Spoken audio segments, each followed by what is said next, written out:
This is Module 5, Chapter 7 and 8. I'm going to start with the first question. It says, as an educator, my current role, which of the four methods would I choose and why?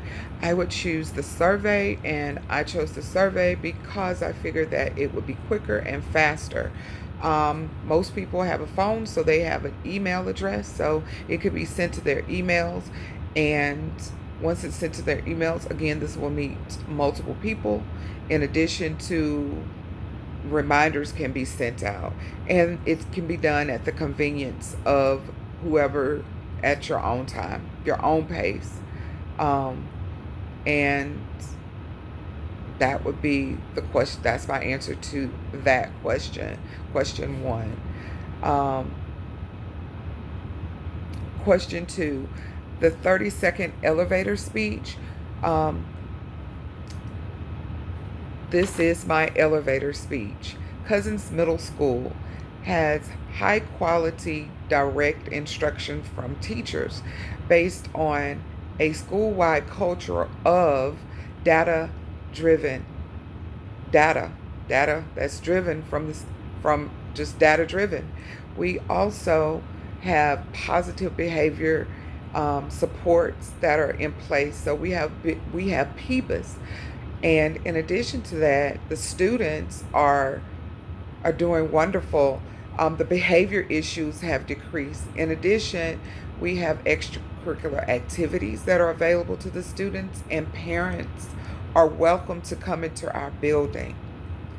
So, that being my elevator speech, and the reason those points I made were because we are a school, again, I think I've shared it before, that's on the CCPRI list, and one of the main things is that we were, I don't think our school was pretty much data driven as we are now. So everything now is driven by data.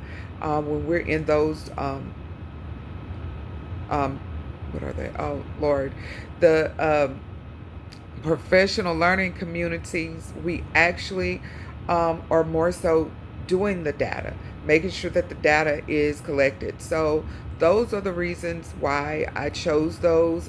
Those were some of the concerns with parents, the extracurricular activities being available, just, positive incentives, just working as a cohesive unit, and all of those things go hand in hand. The behavior as well as the attendance. So I'm going to go ahead and go to question. I think I answered that. Yeah, I'm going to go ahead and go to question 3. Question 3 is, what can my school and district leaders do to support teachers? As I thought about this, I say that give an ambiguous plan. And an ambiguous plan, I stated that come back to the classroom. If you're going to give a plan and it's going to be kind of like, you think it's to the point, but it's really not, and you start changing things like right now in November, and you either adding or changing things, or it's a combination of both. The only way I think it's make it ambiguous. Just go ahead and tell us what we need to do whatever needs to be done to come together and figure out what decisions need to be done before the school year starts. And I think if that's the case, maybe you should have the district and the school leaders should have more grace for the teachers, grace for what we have to do, and if that grace should be given and understood. But I know everybody's on a timeline, but if things are not pushed out the correct way, it goes back to it's still going to get a bad result. So I just think that if in that sense, maybe as the leaders, we need to come back to the classroom to understand who are on the front lines. And it can be difficult, and it's very easy to just, you know, not feel that we are supported. So, question 4, if a principal asks me what is the most important area to address for a professional learning day, for this question, I chose interpreting data. Um, Being that the school is data driven more so than it was last year and years before that, hence why we were on the CCRPI